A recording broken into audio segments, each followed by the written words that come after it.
وعلیکم السلام ورحمۃ اللہ وبرکاتہ۔ اللہ رب العالمین خیر و عافیت میں رکھے۔ سوال اقوال مصطفیٰ اور آثار صحابہ کے سلسلے میں ہے کہ اللہ کے رسول صلی اللہ علیہ وسلم کے فرامین کو حدیث اور سنت کہتے ہیں، اور ان پر عمل پیرا ہونا لازم اور ضروری ہے۔ تو صحابہ کے اقوال کو کیا کہتے ہیں؟ کیا صحابہ کے اقوال پر عمل پیرا ہونا بھی لازم اور ضروری ہے؟ اس کا جواب یہ ہے کہ اللہ کے رسول صلی اللہ علیہ وسلم کی حدیث، سنت، آپ کا طریقہ، آپ کا عمل، آپ کی تقریر، تمام پر عمل پیرا ہونا لازم اور ضروری ہے۔ من یطع الرسول فقد اطاع اللہ۔ اور جہاں تک صحابہ کی بات ہے تو صحابہ کے اقوال کو عرف محدثین میں اثر کہتے ہیں، اثر، اور اس کی جمع آثار ہے۔ صحابہ کے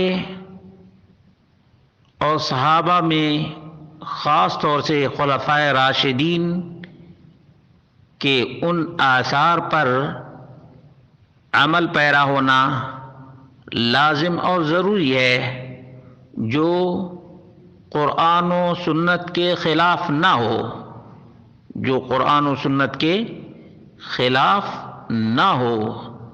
اگر قرآن اور سنت کے خلاف کسی صحابی کا اثر یا عمل ہو تو وہ قابل قبول نہیں، اور یہ منہج بھی صحابہ ہی نے پیش کیا ہے، کیونکہ عبداللہ بن عمر رضی اللہ عنہما کے سامنے حج تمتع کا مسئلہ آیا تو انہوں نے حج تمتع کرنے کی اجازت دی۔ سائل نے کہا، آپ تو اجازت دیتے ہیں، آپ کے والد محترم خلیفۃ المسلمین امیر المؤمنین حج تمتع سے منع کرتے ہیں۔ تو عبداللہ بن عمر خلیفۃ المسلمین کے بیٹے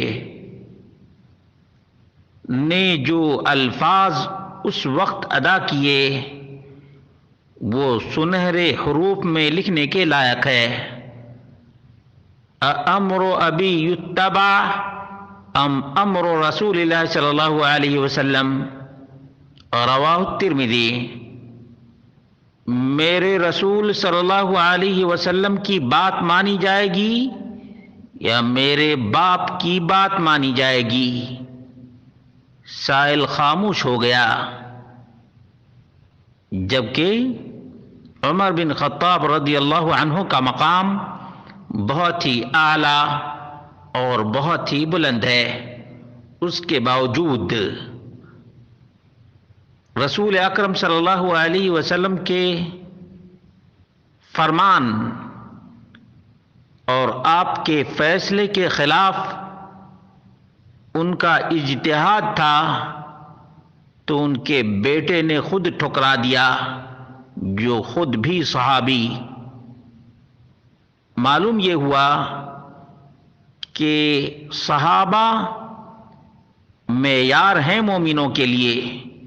فَإِنْ آمَنُوا بِمِثْلِ مَا آمَنْتُمْ بِهِ فَقَدِ اهْتَدَوْا۔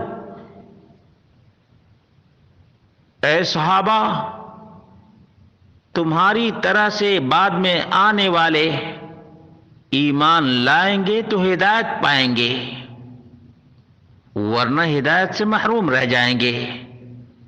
شیعہ کے گمراہ اور کفر و زندقہ میں مبتلا ہونے کا سبب منہج صحابہ سے انحراف ہے۔ اسی طرح سے اللہ رب العالمین نے فرمایا وَمَن يُشَاقِقِ الرَّسُولَ مِن بَعْدِ مَا تَبَيَّنَ لَهُ الْهُدَى وَيَتَّبِعْ غَيْرَ سَبِيلِ الْمُؤْمِنِينَ نُوَلِّهِ مَا تَوَلَّى وَنُصْلِهِ جَهَنَّمَ وَسَاءَتْ مَصِيرًا۔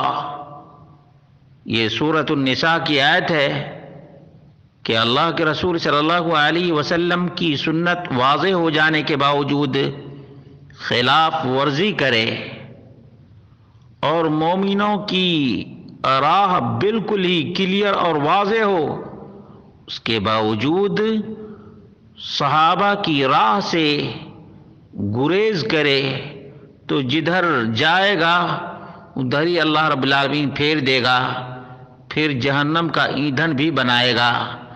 معلوم یہ ہوا کہ اللہ کے رسول صلی اللہ علیہ وسلم کے فرمان، اعمال اور تقریرات کو حدیث و سنت کہتے ہیں، اور صحابہ کے اقوال کو، اعمال کو، تقریرات کو اثر کہتے ہیں۔